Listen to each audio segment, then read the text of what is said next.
Hola, vamos a seguir hablando de las patologías y de cómo hacer el manejo cuando nosotros queremos administrar anestesia en odontología, ¿ok? Vamos a hablar hoy acerca de diabetes, ¿ok?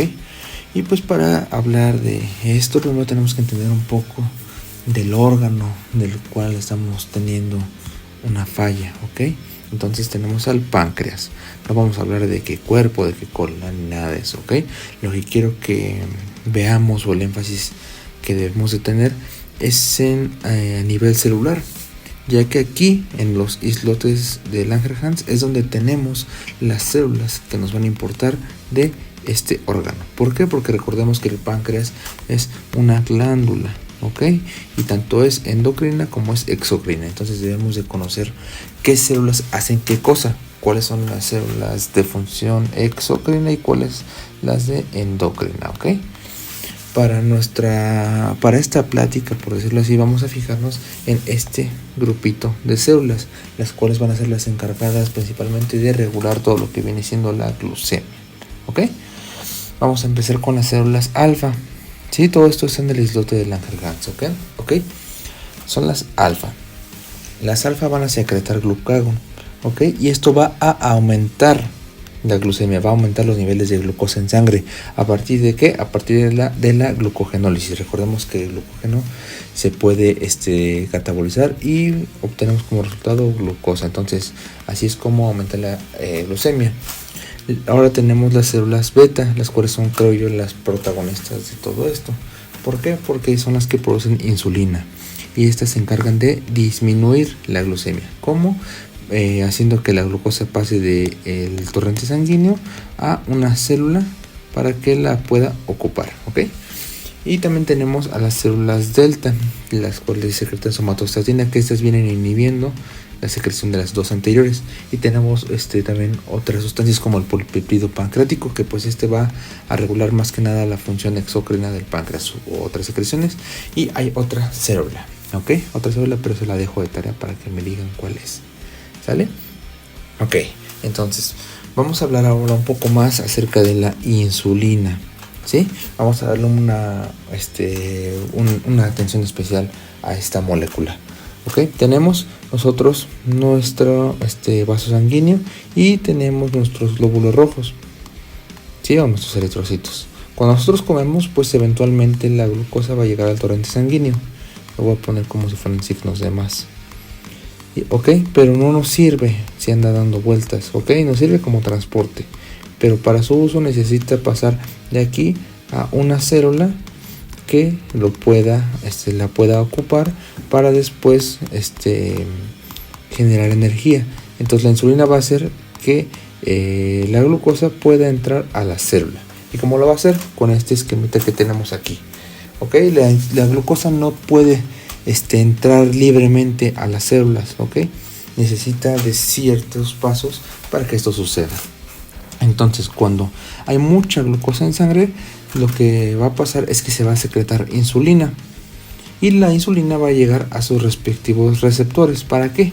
Para transportar, por decirlo así, el puente que permite la entrada de la glucosa del extra al intracelular. ¿Ok? ¿Y esto cómo se llama? Esto se llama la translocación de unos transportadores. Y los transportadores son los GLUT4. Eso se me hace muy importante y es muy preguntable. ¿Ok? GLUT4. Para que no se nos olvide. Entonces, una vez que la insulina se une a su receptor, este transportador va a pasar de estar dentro de la célula a la membrana y que pueda pasar la glucosa hacia el interior de la célula, ¿sí? Esa va a ser la función de la insulina.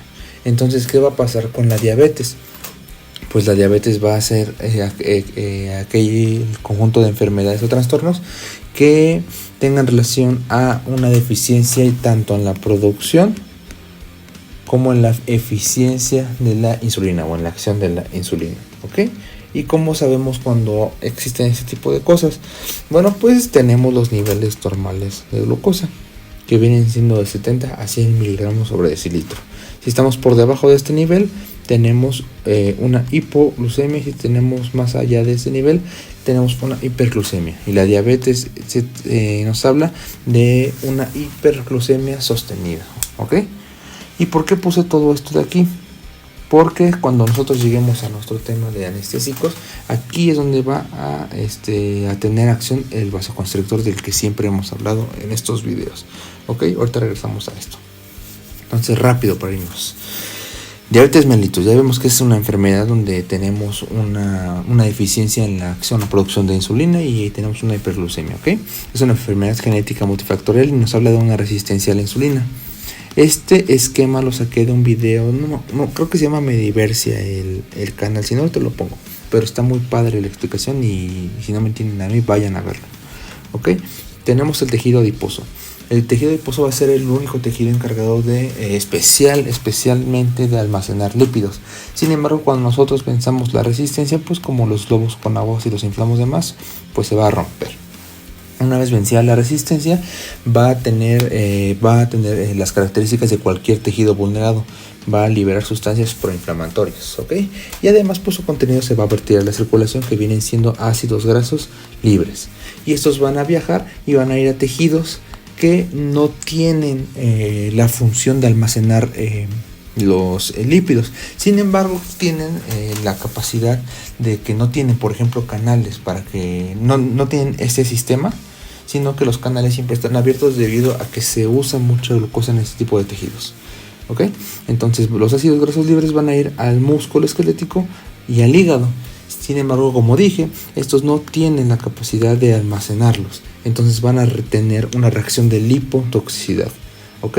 Va a haber lipotoxicidad aquí y en el tejido adiposo, obviamente, que fue el primero que se venció. Entonces estos dos van a tener una reacción. El hígado va a utilizar estos ácidos grasos libres y pues para no seguir intoxicándose, lo que va a hacer es hacer gluconeogénesis. Va a generar más glucosa para quitarse el problema.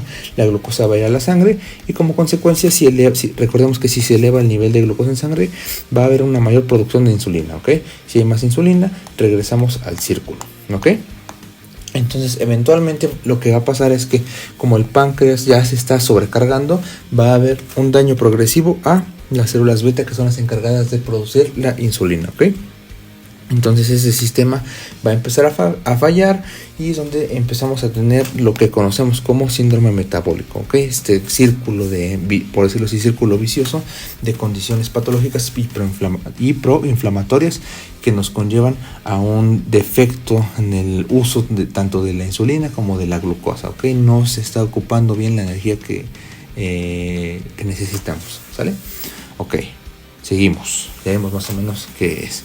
Ahora, hablando ya de cirugía o de anestesia en odontología, primero que nada tenemos que tener en cuenta que nuestro paciente va a tener ya una patología de base que no nos permite clasificarlo como un paciente sano. Ok, recordemos el ASA. No podemos tratar a este paciente como si no tuviera ninguna patología, puesto que sus órganos están recibiendo una sobrecarga debido a la condición que sufre. ¿Okay? Tenemos varios valores diagnósticos, solo es para que lo tengamos en cuenta, y pues porque en estos, por ejemplo, en la clasificación de periodontitis, pues ocupamos algunos valores, aunque si el paciente llega con algún estudio que necesite ser interpretado o que nosotros tengamos también una visión un poco más amplia, pues aquí puse los valores, ¿ok? Entonces, ¿qué va a pasar si nosotros queremos anestesiar a nuestro paciente? ¿Ok? Vamos a someterlo a cierto estrés, ¿sí? Y esto hablando aparte del estrés quirúrgico o el estrés propio de las maniobras que nosotros estemos o queramos hacer, ¿sí? Va a ser propio de la consulta odontológica. Y esto nos va a predisponer a complicaciones, ¿ok? Y las dos complicaciones más conocidas son tanto la crisis hiperglucémica y la crisis hipoglucémica, ¿ok? Que si recordamos nuestros valores, pues es un aumento muy grande de la glucosa en sangre o una disminución de la misma magnitud, ¿ok? Entonces vamos a ver rapidísimo cómo actuar ante esto, porque es muy importante. Y pues un paciente pues sí puede tener mucho riesgo si cae en esto, y más allá de eso pues hay muchos mitos acerca de cómo tratar esto, ¿ok? Entonces vamos a ver lo que encontré y ahorita vemos bien lo de la anestesia. Entonces, un paciente estresado, vamos a tener dos complicaciones. Vamos a centrarnos primero en la hiperglucemia. Vamos a tener dos complicaciones: la cetoacidosis diabética y el estado hiperglucémico hiperosmolar. ¿Ok? Si a nuestro paciente le tomamos la glucosa o se nos olvidó, lo que sea, pero ya estamos viendo ciertos síntomas que son extraños y tomamos la glucosa y sale súper alta, vamos a ver qué es lo más probable que esté sufriendo ese paciente, cómo actuar y saber por qué sí o por qué no hacer algo o no hacer algo. ¿Ok? Cetoacidosis, muy rápido. Ya tenemos unos niveles de glucosa muy altos. Recuerden que el normal era 70-100. Aquí tenemos ya desde 250 hasta 600, imagínense. ¿Qué es la cetoacidosis? Una descompensación, ¿ok? Es una descompensación causada por la falta absoluta o relativa de insulina efectiva circulante. Y como consecuencia, ¿qué va a pasar? Va a haber una elevación de las hormonas reguladoras, ¿sí? Las cuales son glucagón, cortisol, las catecolaminas y la hormona de crecimiento. ¿Ok? Y esto a su vez va a haber un defecto del uso de glucosa. ¿Por qué no tenemos insulina? Pues la glucosa no va a poder entrar a las células, no se va a poder usar. ¿Ok? ¿Qué va a pasar o por qué es peligroso esto? Pues porque el cuerpo tiene formas alternativas de generar energía que no es por las rutas metabólicas comunes. ¿Ok? Tenemos a los ácidos grasos. Recordemos que los ácidos grasos pues al final del día son fuentes de energía. ¿Qué va a pasar? Estos van a ir al hígado, se van a oxidar en las mitocondrias y van a generar cuerpos cetónicos. ¿Y por qué son buenos primero los cuerpos cetónicos? Pues porque son una fuente alternativa de energía, puesto que se permite la generación de sustratos que puedan entrar a las rutas metabólicas como el ciclo de Krebs. ¿Ok? Entonces, con cierta producción de estos cuerpos a cierto nivel, el cuerpo va a poder seguir generando energía, puesto que tiene sustrato para su generación. ¿Ok? ¿Cuál es el problema? Que si se generan excesos, esto es muy ácido, muy ácido. Entonces, si esto entra en contacto con la sangre, puede modificar su pH. ¿Ok? Entonces, este va a ser el principal problema de la cetoacidosis. Como su nombre lo indica, vamos a tener una acidosis. ¿Ok? El pH va a estar por debajo de 7.3. ¿Ok? Y eso es un problema. ¿Ok? ¿Cuál es el otro problema? Tenemos una diuresis osmótica. ¿A qué se refiere esto? Pues tenemos que eliminar los solutos osmóticamente activos, como lo es la glucosa. ¿Ok? Como hay mucha glucosa, el mismo cuerpo la trata de eliminar. Entonces se elimina la glucosa y pues a través de la orina va a ser su eliminación y pues vamos a perder volumen. ¿Ok? Vamos a estar deshidratados y vamos a tener hipoperfusión. ¿Ok?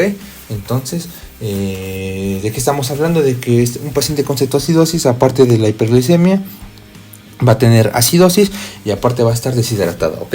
Entonces, la pregunta uno sería, ¿qué hacer si esto pasa en el consultorio? ¿Cómo podemos actuar o qué es lo mejor que podemos hacer para nuestro paciente? ¿Ok?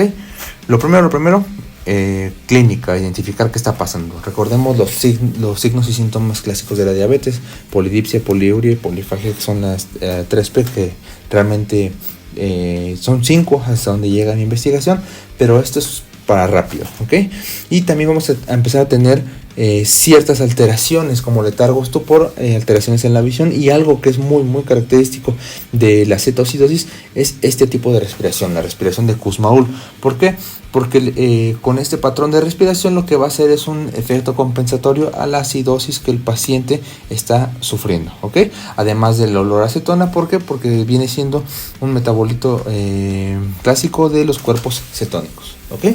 ¿Qué hacemos? Ya vimos que el paciente está respirando raro, el paciente tiene hiperglicemia, estamos viendo ya unas alteraciones en el estado de alerta. ¿Qué hacemos? ¿Ok? Lo primero que tenemos que hacer es saber por qué no en el consultorio dental debemos de usar insulina. ¿Ok? ¿Por qué no? Entonces, primero que nada lo puse aquí. Vamos a ponerle un tachezote. Hasta donde yo he investigado, esto no se hace, pero vamos a fundamentarlo. Ok. La insulina va a regular las concentraciones intracelulares de calcio, ¿sí? Entonces, cada que la insulina entra o permite que... cada que la insulina funciona, va a introducir un ion calcio a la célula, ¿ok? Entonces, ¿qué va a pasar si nosotros no tenemos insulina? Si no tenemos insulina, lo que va a pasar es que el calcio no va a, el potasio, no va a estar entrando a la célula con el equilibrio que se debe mantener. Además, ¿qué va a pasar? Si tenemos un medio ácido, estamos hablando de iones o hidrogeniones, ¿ok? Entonces, ¿qué va a pasar? ¿Cómo van a reaccionar las células como mecanismo buffer? Lo que va a hacer es que va a entrar el hidrógeno y el potasio se va a salir. Entonces, en nuestro paciente no vamos a tener esta clásica manifestación en la cual la insulina mantiene regulada la concentración de potasio, sino que vamos a tener esta, ¿ok? ¿Qué va a pasar? Va a estar el potasio en el medio extracelular. Entonces, ¿qué va a pasar? Tenemos una hipercalemia, ¿ok? Entonces, si nosotros damos insulina, lo que va a hacer es que este mecanismo de regulación del potasio, nosotros en el consultorio de manera ahí mismo, por decirlo así, no tenemos cómo saber los valores de este ion. Entonces, si se nos ocurre dar insulina ahí, aparte de que puede que no funcione bien, ahora todo el potasio que estaba afuera, ahora lo vamos a meter todo el potasio adentro de la célula, todo va a ir para adentro. ¿Y qué va a pasar? Si tenía hipercalemia, ahora lo vamos a llevar al otro lado, ahora va a caer el paciente en hipocalemia, ¿ok? Entonces, para hacer una terapia completa de estos pacientes se necesita un entorno que sea controlado, ¿ok? Que nosotros sepamos exactamente en qué condición esté nuestro paciente, ¿sí? No necesitamos saber exactamente cómo está el potasio, los niveles de deshidratación, otros estudios, y los tengo por aquí, que se lo enseño. Necesitamos saber el pH del paciente, necesitamos saber el bicarbonato, necesitamos saber muchas cosas, el anion gap, necesitamos saber más cosas para poder dar un tratamiento integral. Entonces, ¿qué vamos a hacer? Si nosotros ya estamos viendo que el estado de alerta se está alterando, podemos llamar al servicio de emergencia. Pero ¿qué podemos hacer? Hidratar al paciente. El paciente está deshidratado, el paciente está eliminando glucosa al por mayor, vamos a hidratarlo, pero recordemos que tenemos que hidratarlo con una solución que no sea más osmótica que el paciente, ¿ok? En este caso de hiperglucemia no nos conviene dar azúcar porque estaríamos metiendo más solutos osmóticos activos. ¿Qué tenemos que hacer? Darle agua simple, ¿sí? Entonces esto va a ser por citocidosis. Ya en hospital se va a dar el tratamiento formal y pues se va a controlar la condición sistémica del paciente en ese momento. Del estado hiperglucémico hiperosmolar es la otra complicación, es más o menos lo mismo, sin embargo que aquí la glucosa se dispara más, ¿ok? Pero el pH está bien, no se cae, y aquí puede haber estado mental alterado. ¿Por qué? Por la misma deshidratación. Recordemos que tenemos solutos osmóticamente activos, ¿ok? Entonces aquí va lo mismo. ¿Cuál sería el tratamiento si esto pasa? Que localizamos estado mental alterado, glucosa súper alta, pues tenemos que dar agua, ¿ok? Agua. Obviamente si estamos haciendo una resina, pues hay que priorizar el estado médico integral del paciente antes que algún procedimiento que pueda ser diferido, ¿ok? Ahorita hablamos de eso. Ok, entonces sería cetocidosis y estado hiperglucémico hiperosmolar. Regresamos tantito a la diapositiva para anotar lo que aprendimos. Cetocidosis ya vimos que en agua, ok, agua, y la terapia con la insulina, que sí se tiene que hacer, no tenemos nosotros cómo hacerla totalmente informados acerca del estado médico del paciente. Entonces nosotros hasta aquí nos quedamos. Estado hiperglucémico hiperosmolar igual agua. Ok, entonces la reposición de líquidos, ¿cómo se va a dar? Hidratándolo. Obviamente si encuentran fuentes que me digan lo contrario, pues me las pasan para también yo aprender.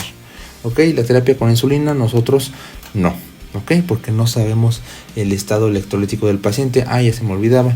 Todas estas hormonas vamos a tener también que van a estar muy metidas en todo lo que es el desequilibrio electrolítico del paciente.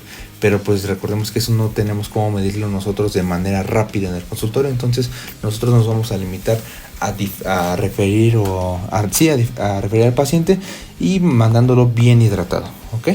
tanto en cetoacidosis como en estado hiperglucémico hiperosmolar, ¿ok? Ahora tenemos la hipoglucemia, otra complicación muy importante, ¿ok? Y lo normal es que nosotros dividamos a la hipoglucemia en el paciente está consciente o el paciente está inconsciente, ¿ok?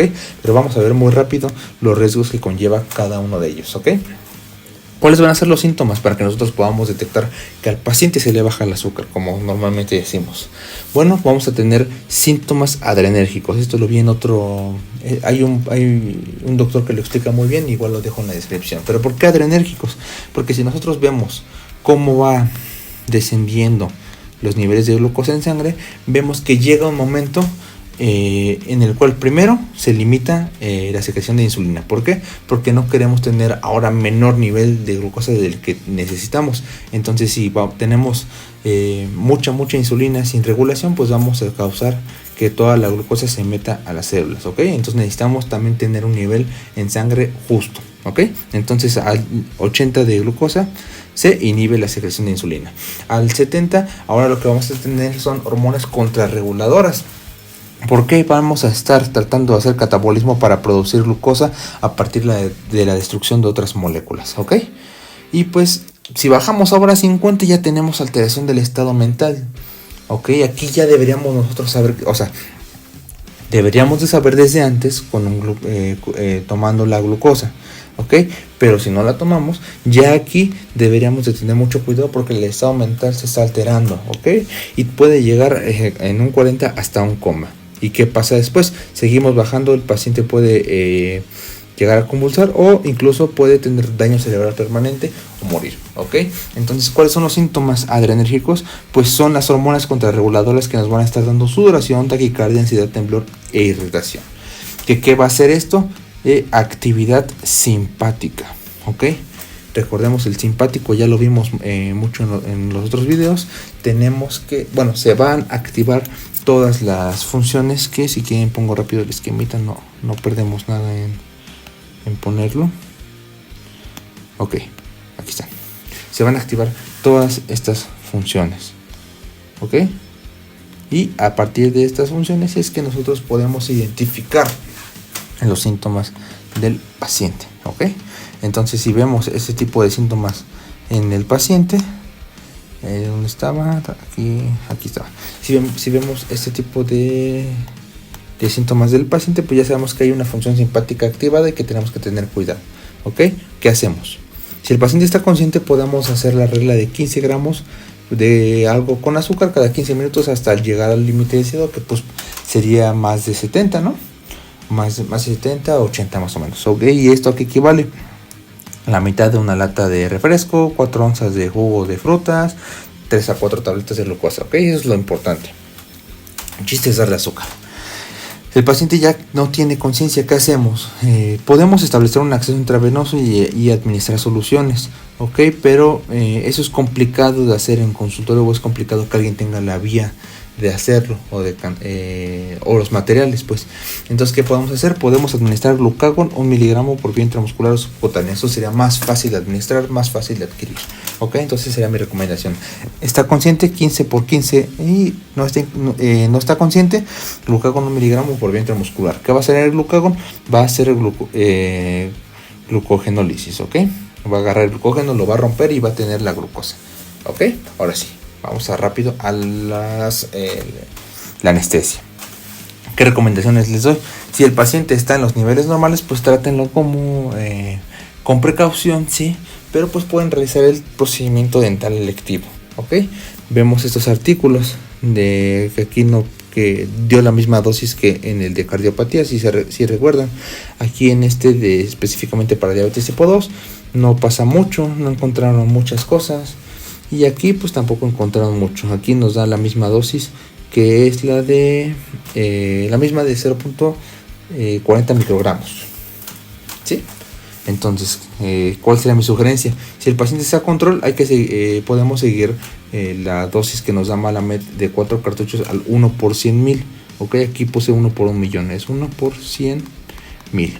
Ok, si el paciente no está en control, pero hay que realizar el procedimiento, se tiene que hacer el procedimiento, pues yo recomiendo seguir las de cardiopatías, que son 2 cartuchos al 1 por 100,000, ahí al 1 por 100,000, o 4 cartuchos al 1 por 200,000. Por ejemplo, aquí tenemos la Lido y aquí tenemos la Arte, ¿ok? ¿Y por qué recomiendo esto? Pues porque estamos teniendo un límite seguro de la dosis de epinefrina que vamos a estar administrando, ¿ok? Porque el paciente va a estar estresado, ¿ok? Y pues ya para terminar, muy rápido, recordemos que la epinefrina tiene efectos metabólicos. Aquí está la diapositiva, ¿ok? La epinefrina aumenta el consumo de oxígeno en los tejidos y por su efecto beta, recordemos que es un simpático mimético, va a estimular la glucogenólisis, ¿ok? Entonces va a aumentar la glucemia de 150 a 200. Pero ¿qué va a pasar? Esto lo vamos a tener hasta que administremos 4 cartuchos al 1 por 100,000, ¿ok? Entonces por eso puse yo esa dosis como recomendación, quedarnos siempre debajo de esa dosis. Ok, y ya por último, miren, aquí está el vasoconstrictor. Nos va a actuar aquí en la glucogenólisis para subir la glucosa. Ok, pues ya vimos más o menos las complicaciones, más o menos cómo tratarlas, ya vimos más o menos todo. Ok, cualquier cosa que se me haya pasado ahí me la escriben. Recuerden, el paciente con diabetes, tomamos el nivel de glucosa en sangre. Si está controlado, pues podemos realizar el tratamiento que nosotros decidamos y que tal vez sea estético, por ejemplo una recesión, etcétera. Y pues si el paciente no tiene un valor aceptable o está muy fuera de las condiciones que nosotros conocemos como normales, pues hay que tener cuidado, ¿ok? Y por ejemplo, no es lo mismo hacer un raspado y alisado que podemos posponer a hacer un drenaje de un absceso que está en una fase pues muy aguda, ¿ok? Hay que valorar qué podemos hacer en ese momento y qué podemos posponer, ¿ok? De todos modos, aquí les dejé la recomendación hasta donde yo pude encontrar, ¿ok? Eso sería todo por hoy. Para la próxima sigue tiroides.